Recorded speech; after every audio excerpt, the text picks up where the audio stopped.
Hello friends, Mandar here. I'm back with another video.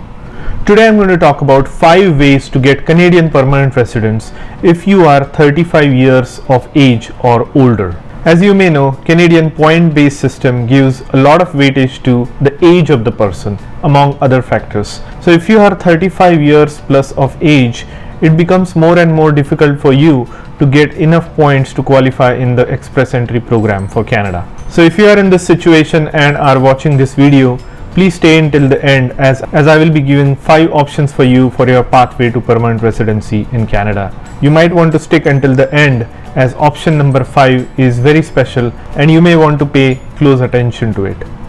So let's get started.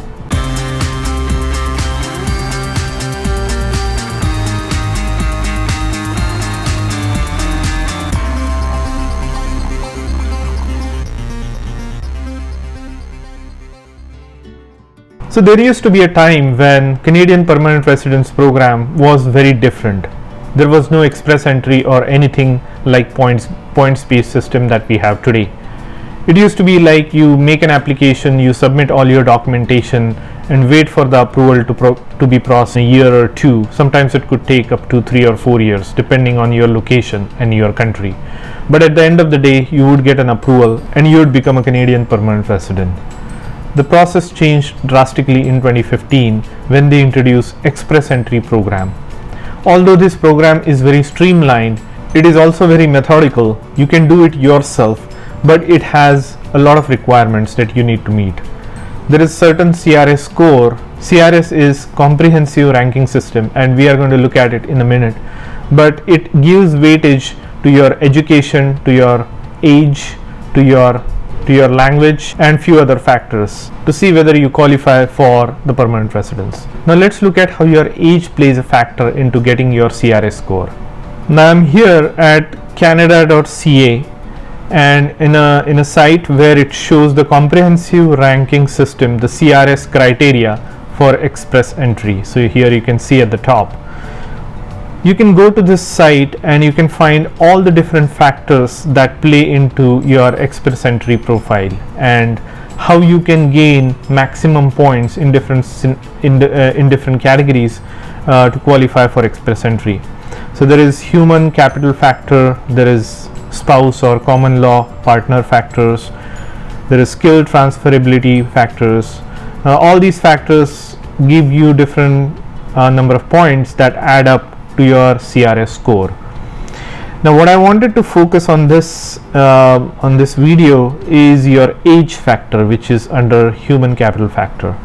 So as you can see, on the left hand side there is different age groups that you can see, and in the second column is with a spouse or common law partner. If you are married or if you have a common law partner, these are the points you get for different ages.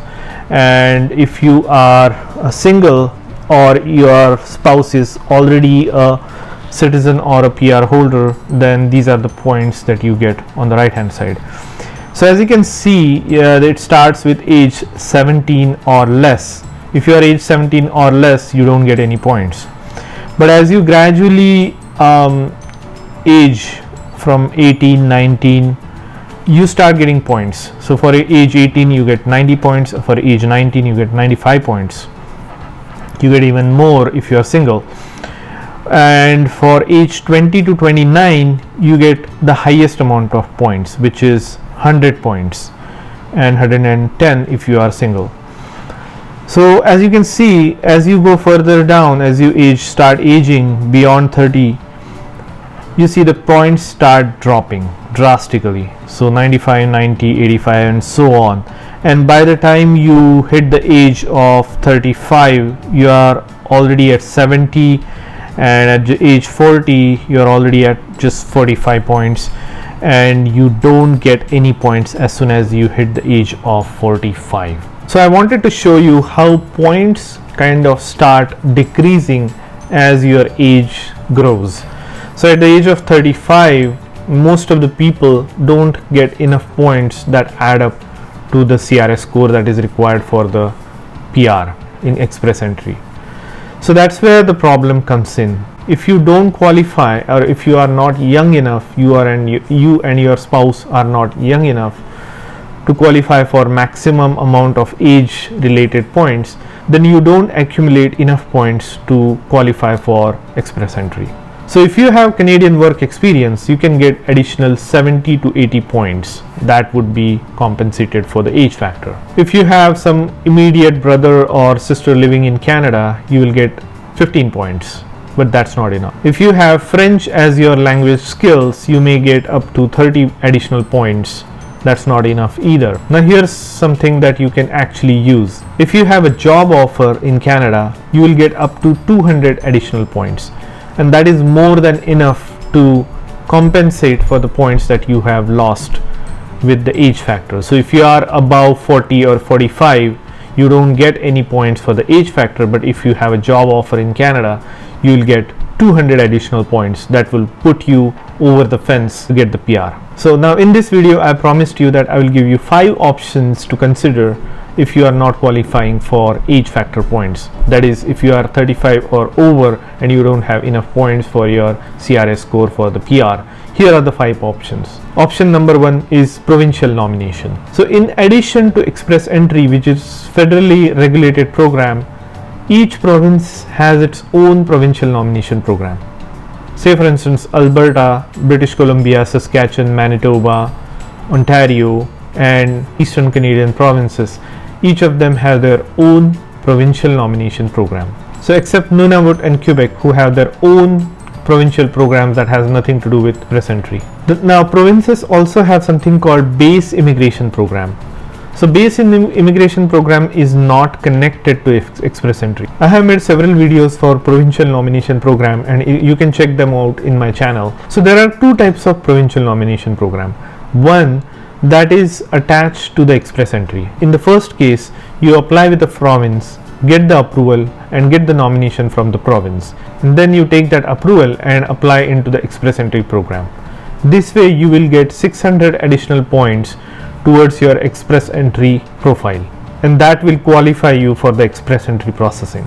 Now there is another kind of provincial nomination program that is called base provincial nomination program. This program has no connection with express entry profile, and you make an application to the province, which is typically paper based application, and they will process your application very separately, and it has nothing to do with the points.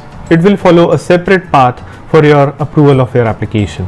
So it will be based on whatever the conditions that they lay out and the documentation that you provide them. Now both of these programs are better than purely express entry. The reason is, in the first case you get 600 additional points towards your express entry, which could qualify you for your PR.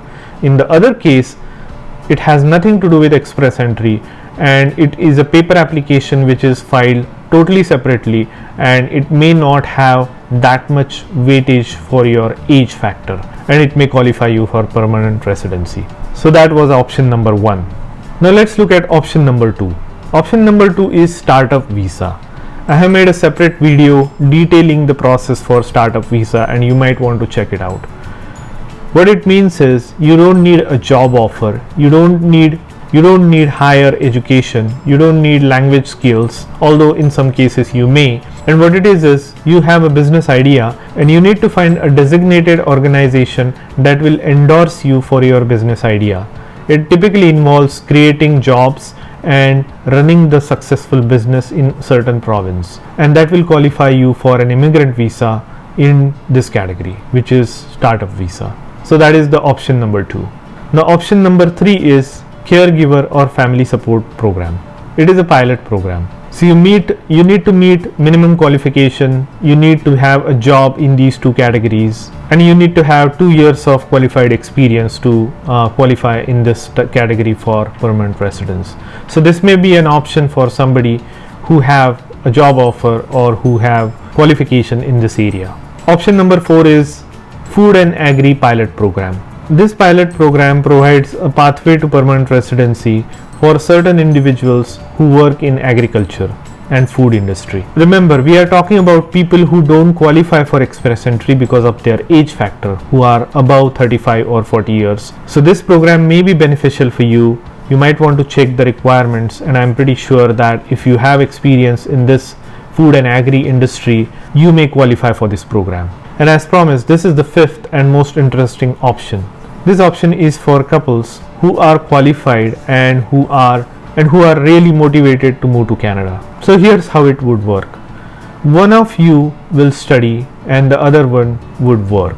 This option may not be for everybody, because you would say, I have already studied and I don't need to study further. But remember, you are motivated to move to Canada and you have run out of your points for express entry. So here we are talking about an option that would provide you a pathway to permanent residency. So one of the spouses who is much eager to do the higher education may consider this option. They may apply for master's or a PhD program at a Canadian university and get admission, based upon which they will get a student permit. Now the other spouse who is more motivated to work can apply for a work permit. Based on their work permit, they should try to find a job that would help them in their future permanent residence application. So how does this option help? Because one spouse is studying full time while the other is working. This has two benefits. One is the spouse that finishes study will get a work permit after the study is over after 2 years, and that work permit is valid for at least 2 years. So now you have 4 years to find a job. The first 2 years your spouse is working, in the next 2 years both of you may be working.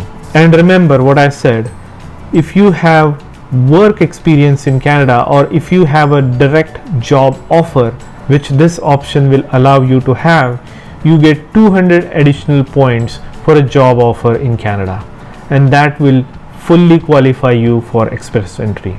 So you'll have to go through the pain of studying for one spouse and working for the other, but you are preparing yourself and accumulating points through getting a job offer and work experience and advanced degree, which will get you enough points to qualify for express entry permanent residence. So that was the option number 5. So I hope you find this video useful, and if you like this video, please hit the like button and consider subscribing to my channel, and I will see you in the next one.